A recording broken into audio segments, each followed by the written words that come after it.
Pipila ka lugar sa Mindanao nakasinati og pagbaha og landslide. Atong sayron ang detalye sa report ni John D. Esteban.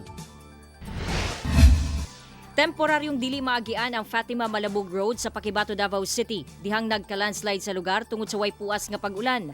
Wala hinuoy na angol og nadanyos nga sakyanan sa pangitabo og mihimo gilayon og clearing operation ang otoridad. Karong buntag, doon na nakitay heavy equipment dito sa maong dapit. Unya usa ka sa pagkakaroon usa pa lamang ka lane sa kalsada ang pwedeng maagihan. Nabungkag na kinipipila ka mga balay sa Purok Talisay, Barangay Kingking, Pantukan, Davao de Oro. Humanianod sa kusog nga bulog sa tubig baha Domingo sa hapon. Bitbit ang ilang mga gamit, daghan ang namakwit daplin sa kalsada, samtang nagpaabot nga muhubas ang tagahawak nga tubig baha. Sa Purok Gemelina sa parehong barangay.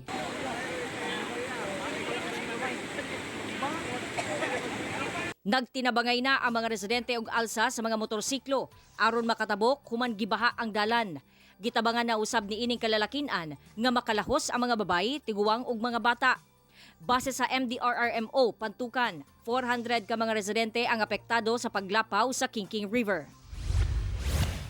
Sa Mati City, Davao Oriental, makita sa video ning upat ka tawo nga natrap sa natumbang punuan sa lubi sa Bitanag River. Naligo kuno sila sa sapa, dihang kalit misaka ang tubig. Hinuon na rescue na sila sa otoridad. Sa Matalam, Cotabato, milapaw ang sapa palibot sa Barangay Taguranao ug Barangay Minamaing ug miabot na sa Kalsada Biyernes sa hapon. Gilunupan usab ang mga basakan sa lugar ug mas misamot pa ang baha pagkagabi. Hinungdan, daghang motorista ang stranded.